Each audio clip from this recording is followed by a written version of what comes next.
Good evening, and welcome back. Tonight, we're setting aside the noisy heroes, the charging knights, and the kings who always seem to get the biggest chapters in history books. Instead, we're going to follow a different path, one that winds quietly through ruined castles, lonely convents, forgotten prisons, and royal courts where smiles often hid dangerous secrets. Our story begins after the battle is already over. The trumpets have stopped. The arrows have fallen silent. The smoke is drifting away from the battlefield. Somewhere in the distance, exhausted soldiers are collecting abandoned shields, while crows have already begun inspecting the day's unfortunate events. Medieval crows, as it turns out, were remarkably punctual. So tonight, make yourself comfortable.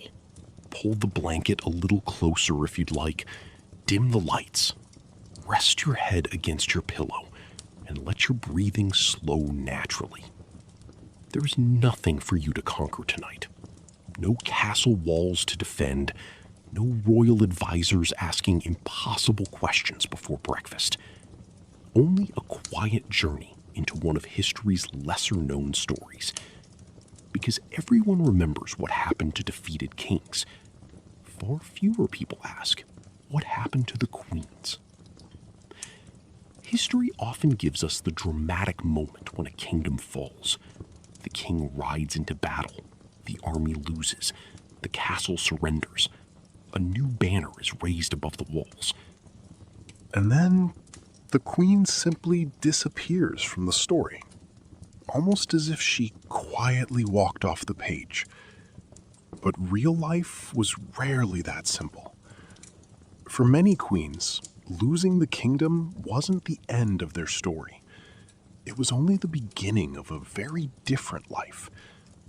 A life filled with uncertainty, politics, captivity, unexpected friendships, secret letters, sometimes astonishing comebacks, and occasionally a surprisingly comfortable prison with excellent food, beautiful gardens, and absolutely no chance of ever leaving. Medieval history had a talent for making terrible situations sound strangely polite. To understand why queens were treated differently, we first need to understand how medieval wars actually worked. Modern movies enjoy enormous battles lasting hours, thousands of soldiers charging across open fields, explosions everywhere, dramatic speeches. Someone always manages to remove their helmet at exactly the right emotional moment. Real medieval warfare was usually much slower and considerably muddier. Imagine spending weeks marching across uneven roads wearing heavy clothing, carrying equipment, eating stale bread, and hoping your horse remained in a cooperative mood. By the time armies reached a castle, everyone was already tired. Very tired. Contrary to popular imagination, castles were not attacked every single day with giant catapults. Those certainly existed.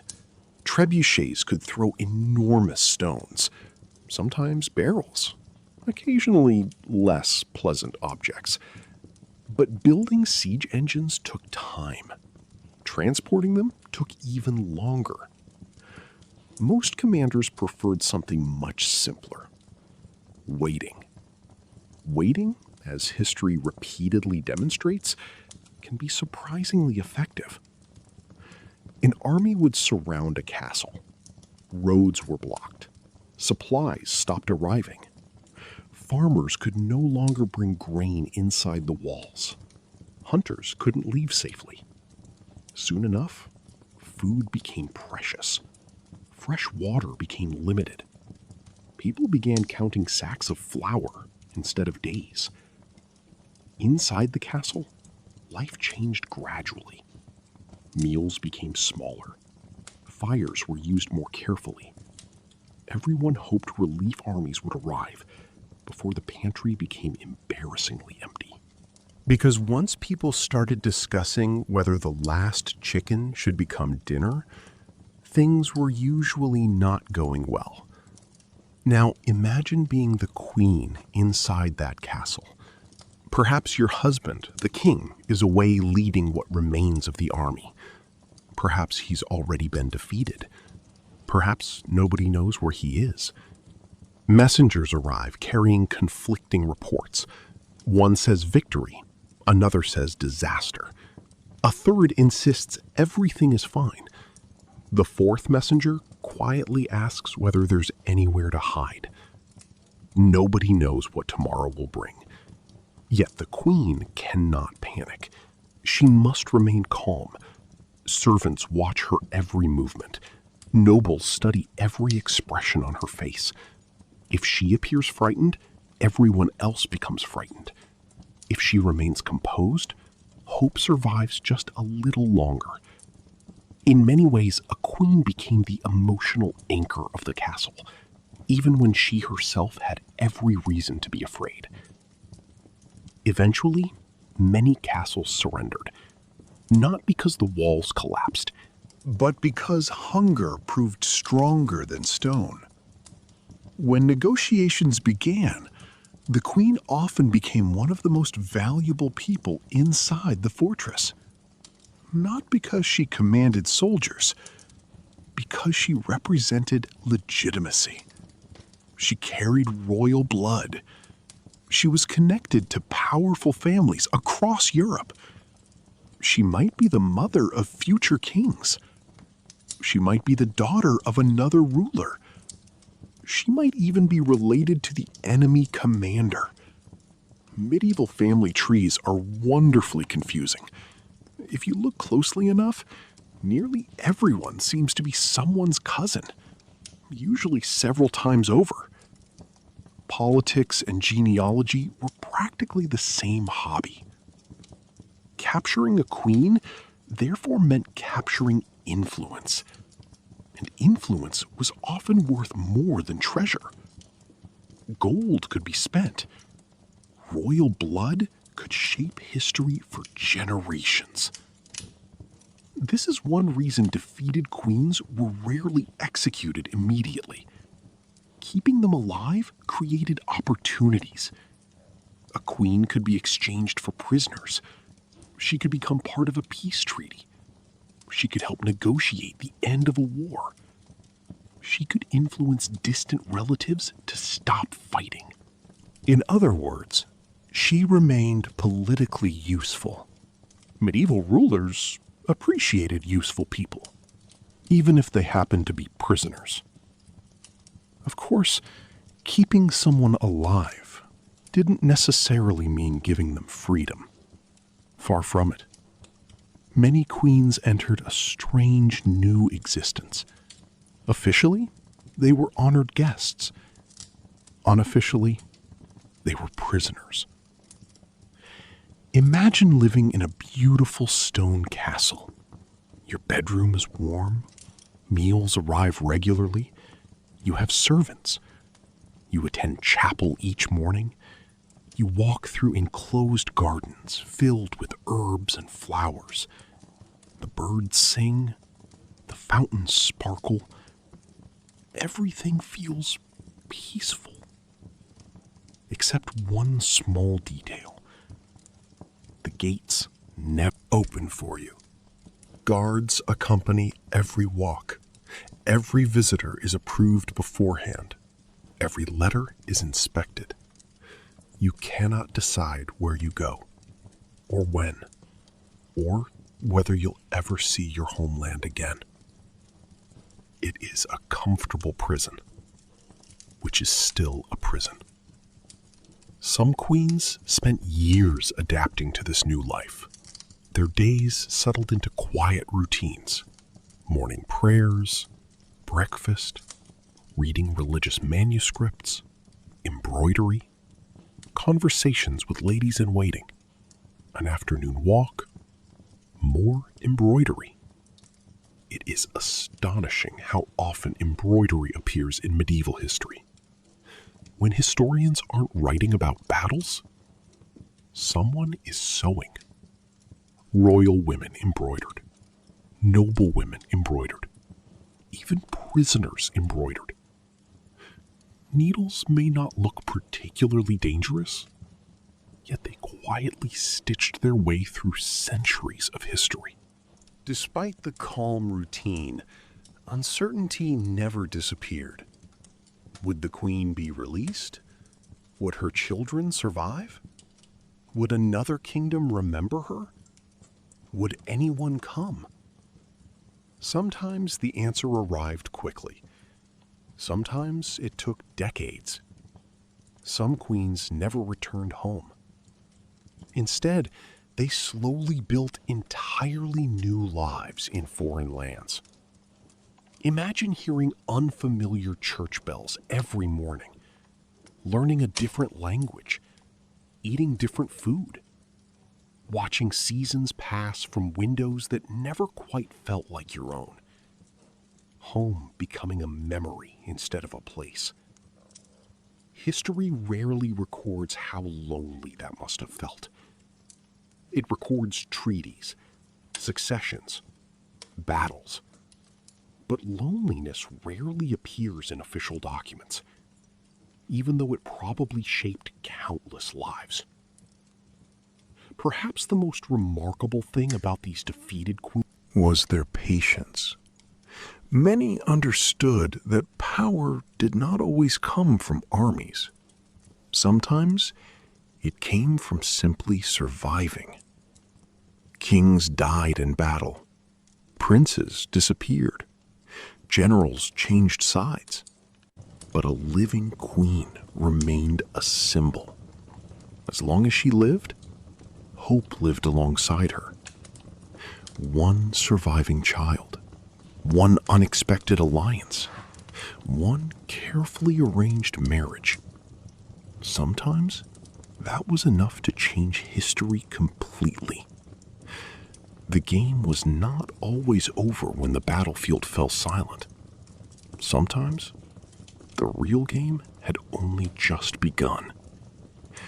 And while soldiers believed they had won everything with swords, a patient queen sitting quietly behind castle walls might already be planning tomorrow. Not with weapons, but with letters, promises, family connections, and time. Because time, more than any sword, was often history's greatest strategist. So as we leave this quiet castle behind tonight, remember this simple truth. When medieval kingdoms collapsed, the battles ended, but the politics never did. For many queens, defeat was not marked by death. It was marked by waiting. Waiting for opportunity, waiting for news, waiting for history to turn once again. And in our next chapter, we'll discover that captivity was sometimes the easier fate, because many defeated queens faced an even stranger destiny. They were expected to marry the very men whose armies had destroyed everything they once ruled. Sometimes, the quickest way to end a war wasn't another battle. It was a wedding. By now, the battlefield has long since fallen silent. The banners have changed. The victorious army has marched through the castle gates.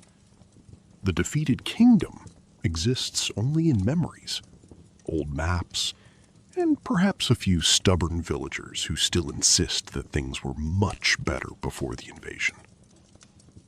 For the queen, however, the story is far from over. In many ways, it is becoming far more complicated. Because medieval rulers quickly discovered that keeping a defeated queen alive could be much more useful than eliminating her. A queen was far more than a person. She was an alliance, a family connection, a legal claim, sometimes an entire kingdom wrapped neatly inside one human being. If you married the right queen, you could claim her lands. If you controlled her children, you could influence the next generation. And if you treated her well enough, perhaps her remaining supporters would quietly stop fighting. Medieval politics had a remarkable ability to turn weddings into peace treaties. Or, depending on your perspective, peace treaties into weddings. Imagine receiving the most important invitation of your life, except it isn't really an invitation. No one asks whether you're interested. No one wonders if you've already made plans. No one checks your horoscope. Instead, a royal advisor politely informs you that you will soon marry the very man whose army conquered your kingdom. Congratulations! The ceremony begins at sunrise. Romance, as you may have guessed, was not always the highest priority in medieval diplomacy. Love occasionally happened, but politics usually arrived first. For many defeated queens, remarriage became almost unavoidable. If their husbands had died in battle, neighboring rulers immediately recognized an opportunity. Marrying a widowed queen could strengthen a claim to her former lands. It could calm rebellious nobles. It could unite two rival dynasties. And perhaps most importantly, it could prevent someone else from marrying her first. Royal marriage in the Middle Ages often resembled an elaborate game of chess, only the chess pieces wore velvet, and occasionally complained about the weather. Some queens accepted these marriages with remarkable dignity. Others resisted as long as they could. A few quietly negotiated better terms.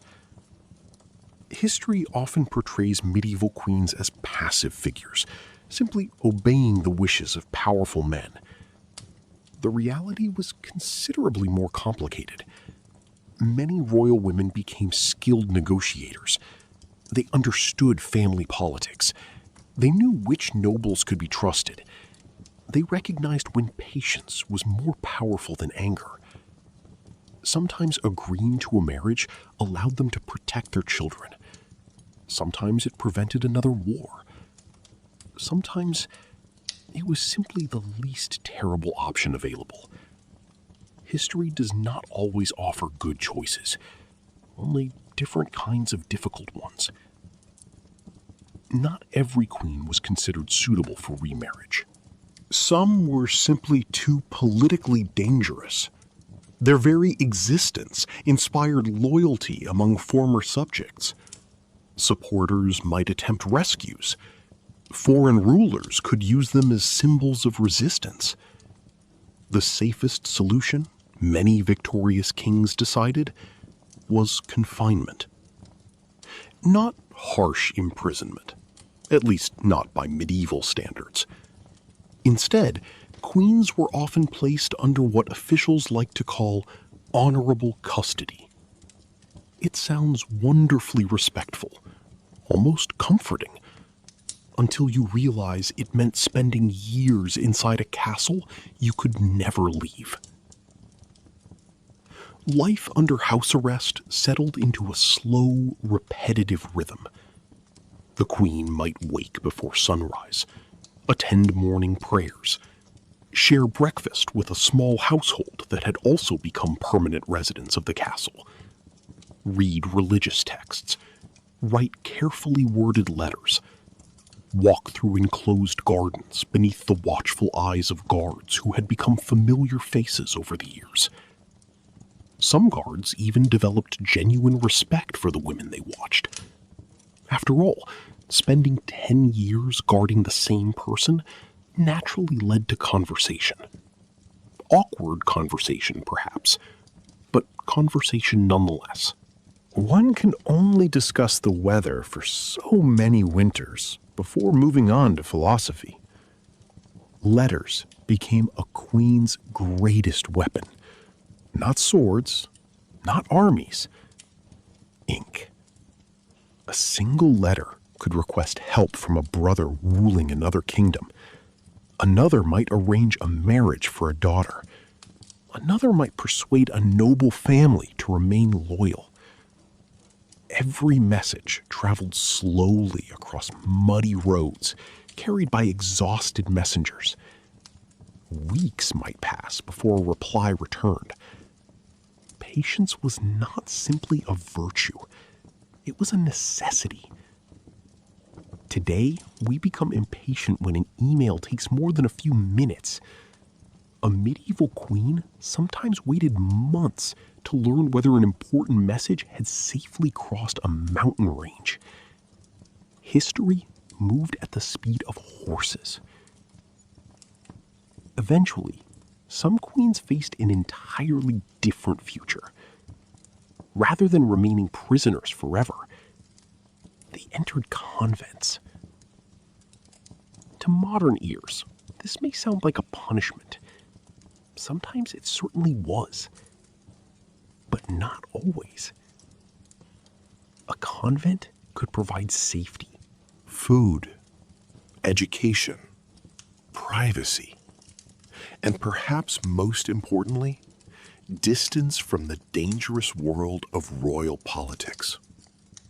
Imagine arriving at a quiet stone monastery after years of court life. No tournaments, no ambassadors, no endless discussions about taxes or border disputes. Instead, the sound of church bells, gardens filled with herbs, candles flickering inside cool stone halls, the steady rhythm of prayer marking each hour of the day. Compared to life at court, it must have felt astonishingly peaceful. Perhaps even a little too peaceful. After years surrounded by knights and nobles, the loudest argument might now concern whether someone had forgotten to feed the chickens. Queens entering convents did not always lose their importance. Many brought generous donations, some funded new buildings, others copied manuscripts or supported education. Several former queens became respected religious leaders, admired for their wisdom rather than their crowns. In a curious twist of history, some women gained more personal freedom inside convent walls than they had ever enjoyed inside royal palaces. Without constant marriage negotiations or succession disputes, they could devote their attention to learning, prayer, charity, or simply living more quietly. Not every ending needed to involve another throne. Sometimes peace itself became the reward. Of course, not every queen embraced convent life willingly. Some entered under enormous political pressure. Shaving one's head and taking religious vows had a convenient side effect for ambitious rulers. A queen who became a nun could no longer produce heirs. Her political influence often faded.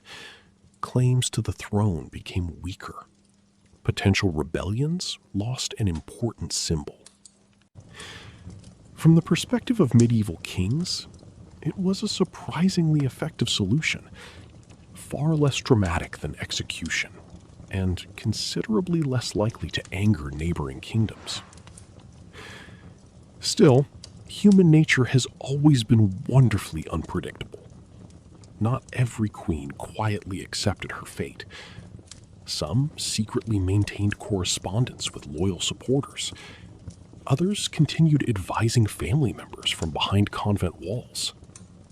Even surrounded by silence and prayer, politics occasionally found a way inside. History has an extraordinary talent for following people wherever they go. As the years passed, many defeated queens discovered something unexpected. A crown could be taken away. A palace could be lost. A kingdom could disappear. Yet dignity remained surprisingly difficult to conquer.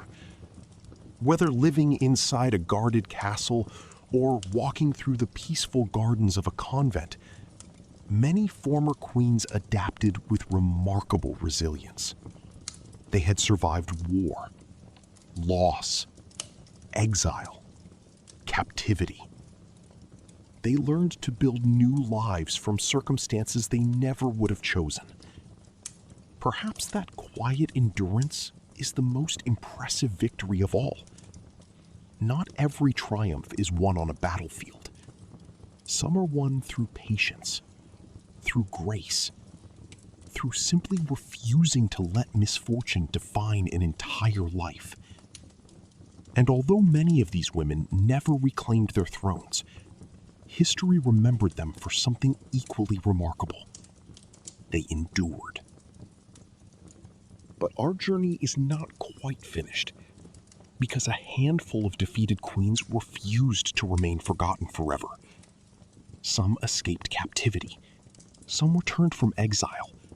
Some watched patiently as fortunes changed, allies gathered, and kingdoms shifted once more.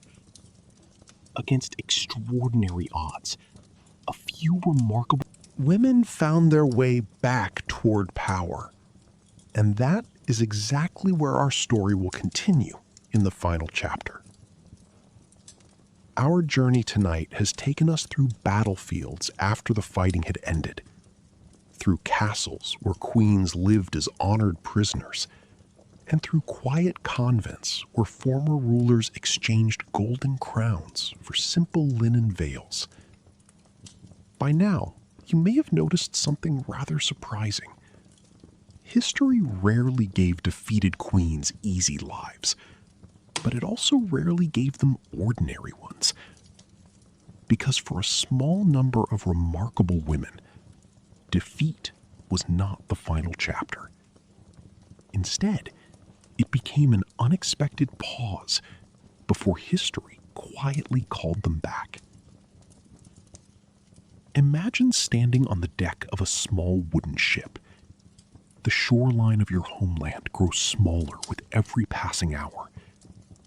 The familiar castle towers slowly disappear into the morning mist. The church bells you grew up hearing can no longer be heard. Ahead lies a country you've never seen. Perhaps you don't even speak its language.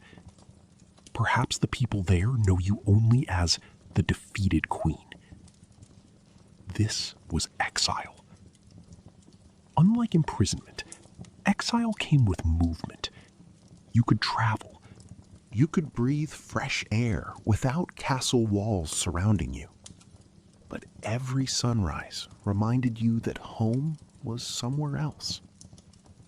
For many medieval queens, exile became a life of constant adjustment. New customs, new food, new clothing, new allies. Even simple conversations required patience. Imagine trying to negotiate royal politics while still learning how to pronounce everyone's name correctly. It must have been exhausting. Foreign courts often welcomed exiled queens, not purely from kindness, but because they could prove politically useful. A neighboring king might offer protection, a powerful duke might provide a residence, a distant cousin might promise support. Of course, such generosity usually came with expectations. Nothing in medieval politics was ever completely free. Every meal served at court, every comfortable room, every polite smile, often carried an invisible question. What might this queen be worth in the future? Yet exile also offered something precious: freedom to think. Away from the constant pressure of ruling, many queens quietly rebuilt their networks. Letters continued to travel across Europe. Messengers crossed forests and mountain passes. Trusted friends carried news from old supporters. Royal marriages changed alliances. Kings died unexpectedly. Children grew into adults. Politics shifted with surprising speed. The world that had once seemed permanently lost sometimes began changing all by itself. History, it turns out, rarely stands still. Many medieval kingdoms experienced frequent changes in leadership. A victorious king might reign only a few years before illness claimed him. A powerful noble could suddenly switch sides. An unexpected heir might inherit the throne. Civil wars appeared with remarkable regularity. From a modern perspective, medieval succession sometimes feels less like a carefully organized system and more like several families politely arguing over the same chair for 200 years. Occasionally, the chair caught fire. Yet exile also offered something precious: freedom to think. Away from the constant pressure of ruling, many queens quietly rebuilt their networks. Letters continued to travel across Europe. Messengers crossed forests and mountain passes. Trusted friends carried news from old supporters. Royal marriages changed alliances. Kings died unexpectedly. Children grew into adults. Politics shifted with surprising speed. The world that had once seemed permanently lost sometimes began changing all by itself. History, it turns out, rarely stands still. Many medieval kingdoms experienced frequent changes in leadership. A victorious king might reign only a few years before illness claimed him. A powerful noble could suddenly switch sides. An unexpected heir might inherit the throne. Civil wars appeared with remarkable regularity. From a modern perspective, medieval succession sometimes feels less like a carefully organized system and more like several families politely arguing over the same chair for 200 years. Occasionally, the chair caught fire. This constant uncertainty created opportunities. A queen who had patiently waited in exile suddenly became important again. Former supporters began writing letters. Nobles remembered old loyalties. Foreign rulers reconsidered previous decisions. Someone who had seemed politically irrelevant a decade earlier could suddenly become the strongest claimant available.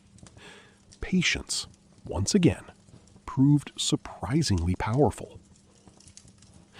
Some queens never personally returned to power. Instead, they devoted themselves to securing the future of their children. A son might inherit a throne years later. A daughter might marry into another royal family. Grandchildren sometimes accomplished what their grandmothers never could. In medieval Europe, victory often belonged not to the strongest army, but to the most patient family. Dynasties thought in generations, not election cycles, not headlines, generations. There were also queens who quietly advised kings from behind the scenes. Officially, they held no authority. Unofficially, their opinions mattered enormously. They had witnessed wars, negotiated treaties, survived imprisonment, navigated dangerous courts. Their experience became valuable. Sometimes the greatest influence came from someone no longer wearing a crown. Power has many forms. History simply tends to notice the loudest ones first. Of course, not every comeback involved reclaiming a throne. Some queens found something far quieter: contentment. After years of conflict, a peaceful household could feel like unimaginable luxury. A small estate in the countryside, morning walks through gardens, reading beside a window, watching grandchildren play, listening to birds instead of battle horns.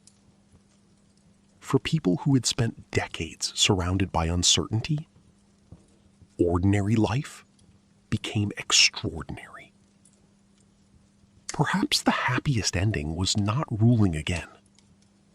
Perhaps it was finally being allowed to rest. One of the most touching patterns historians notice is how often these women adapted to changing circumstances. As queens, they ruled. As prisoners, they endured. As exiles, they rebuilt.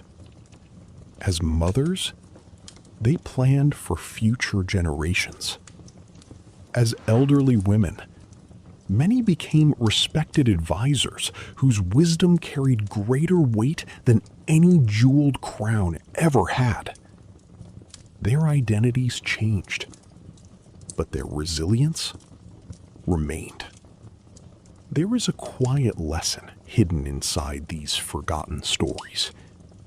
History often celebrates dramatic victories. The knight charging into battle, the king raising his sword, the triumphant army entering the city. But survival rarely receives the same attention. Yet survival may be history's greatest achievement. Many defeated queens outlived the men who conquered them. They watched kingdoms rise, fall, and rise again. They witnessed children become rulers, old enemies become allies, former prisoners become honored guests. Time changed everything. Sometimes, the most powerful force in history was not war. It was simply living long enough to see the world change. As the years passed, many castles that had once echoed with war slowly fell silent. Their walls weathered under centuries of rain. Banners faded, stone towers crumbled, forests reclaimed forgotten roads. Travelers passed old ruins without knowing the stories they once contained.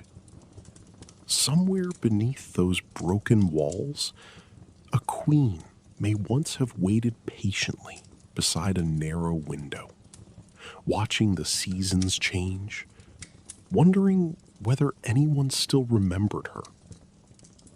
Centuries later, we do. Not because she always won, not because every plan succeeded, but because she continued moving forward after losing almost everything.